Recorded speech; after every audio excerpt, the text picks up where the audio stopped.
What's up guys, Saf here on SuperSaf TV, and here is the brand new Sony Xperia 1 Mark IV. One of the first videos with this in the world, so a thumbs up for your boy would be appreciated. This has some brand new features, some of which I'm very excited about. So let's go ahead, get this unboxed and see what it has to offer. So the first thing you'll notice is that the box is now quite slim, and I'm sure you can guess why that is. So inside the box, you get the Sony Xperia 1 Mark IV, and that's it.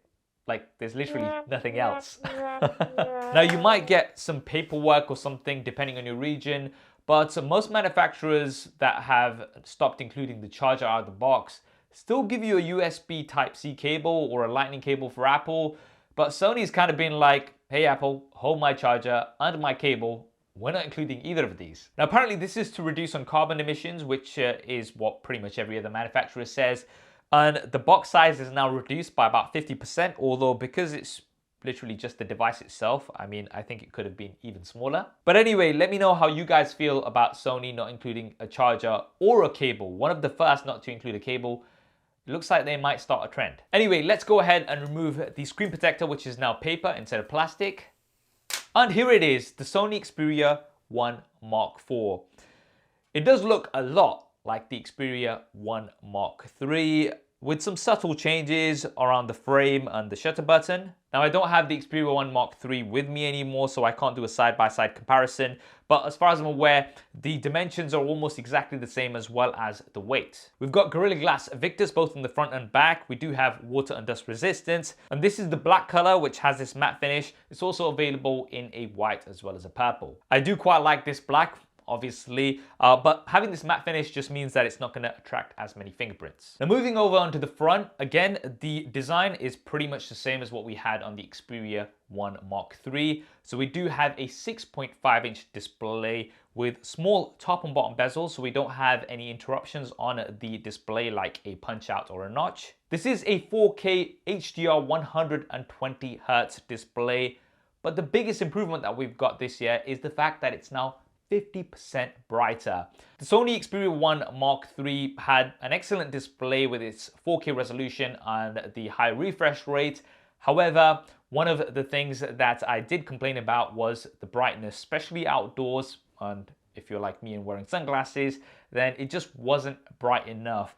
The Xperia 1 Mark IV now has 1000 nits of peak brightness. So although that's not as high as some of the other competitors, that is still pretty high, especially considering the fact that this has a 4K resolution with the 120 Hz refresh rate. So you're getting one of the sharpest displays, if not the sharpest display in the market, as well as that very smooth 120 Hz refresh rate. And now it's actually bright enough as well. So thumbs up from me, Sony. The 21:9 aspect ratio also makes this quite narrow compared to lots of other devices. And that means you can easily reach to the other side. And if we do compare it to, say, the iPhone 13 Pro Max, which has kind of a similar height. You can, however, really see the difference in terms of the width. With the iPhone 13 Pro Max, it's a lot harder to reach to the other side compared to the Xperia 1 Mark IV. Now, before we continue, just a quick reminder, if you haven't already, then maybe consider subscribing to the channel. We've got lots more content coming up here in May, and you're not going to want to miss it. Now, we can't unbox a Sony smartphone without having a deeper dive into the camera. So we do have a triple rear-facing camera setup like we had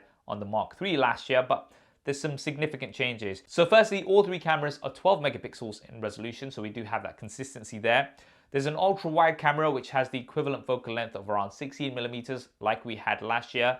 And we also have a 24 millimeter equivalent primary camera, but the periscope zoom camera has been changed, and this is something that I'm really impressed with. This is actually the world's first true variable optical zoom camera on a smartphone.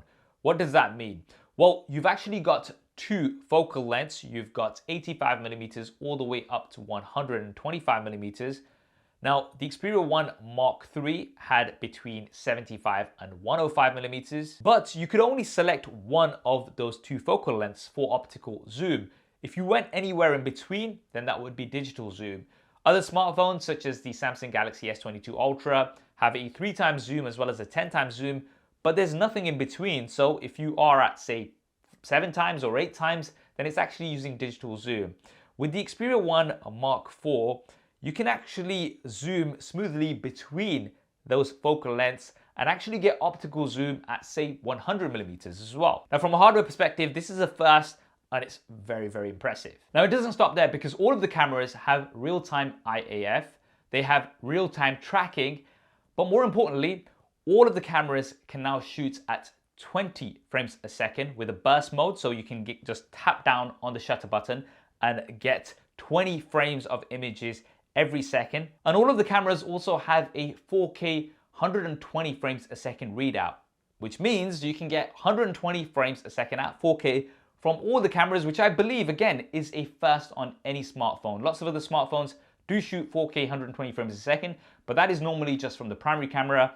On the Xperia 1 Mark IV, you can do it from all of the cameras. So Sony has really gone all out in terms of the camera hardware, and it doesn't stop there, because one improvement that I'm personally very excited about is with the front-facing camera. This now has a much larger sensor size, and it is now 12 megapixels and can finally shoot at 4K. If you've been watching any of my previous coverage of the Sony Xperia 1 series, the Mark 1, the Mark 2, or the Mark 3, my biggest complaint, one of the biggest complaints, has been that the front-facing camera just shoots at 1080p. Now, I'm sure that's okay for most situations, but if you are somebody who's going to be streaming, and especially at the price that these devices are at, you expect 4K from the front-facing camera. So I'm super happy that Sony has been listening to my feedback as well as others and included a 4K resolution for the front-facing camera. Now, as always, Sony's focus seems to be on the hardware and the photography side of things, using that hardware rather than relying on software. So for example, you still don't have a dedicated night mode,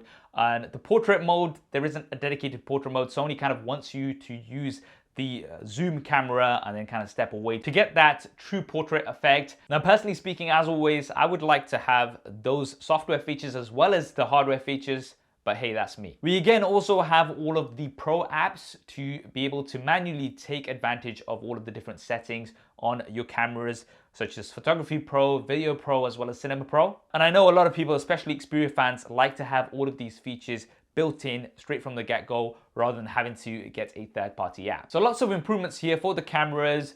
Now, if you do want me to do a SuperSaf style camera comparison of this versus the competition, do let me know. It really depends on how much demand there is, and if there is enough demand, I'll try to squeeze it in, although May is very, very busy. Internally, this is powered by the Qualcomm Snapdragon 8 Gen 1 chipset with 12 gigabytes of RAM, so right up there with the competition, and performance will not be an issue. And it comes with 256 gigabytes of storage. This is the only storage version available. However, that's not a problem, because guess what? We do have a micro SD card slot. I mean, you're not really seeing micro SD card slots on the smartphones these days. This is included here at the bottom, and in traditional Sony fashion, you can just slot this out. You're not going to need a SIM card tool or anything. You also have space here for a SIM card. There's a USB Type-C port here at the bottom. We've got nothing on the left-hand side. On the right-hand side, there's the volume rocker. There's a power button, which doubles up as a fingerprint scanner. And then we've got that dedicated shutter button with a bit of a texture. I really do like this. You can just hold down and get that 20 frames a second burst. And at the top, we have something else which you're not going to see on many of the smartphones, and that is a 3.5 millimeter headphone jack. I know there's a lot of you guys out there who still appreciate a 3.5 millimeter headphone jack, and you'll be glad to see this here on the Xperia 1 Mark IV. And if you are an audiophile, then you'll be further impressed with the fact that we've got dual stereo front-firing speakers. Now, these sound really good. We do have a new speaker driver, so they're also improved. And one more thing that you're not going to find on many of the devices that the Xperia 1 Mark IV has is an LED notification light. So this is still here, and I, for one, absolutely love having an LED notification light. For software, we do have Android 12 out of the box, and alongside some of the Pro apps that do come built in, we do have an emphasis on streaming now. So on the Video Pro app, you will be able to live stream directly from there. And with Game Enhancer, you will be able to live stream your games. And both the voice as well as the in-game audio can be sent to a PC as well.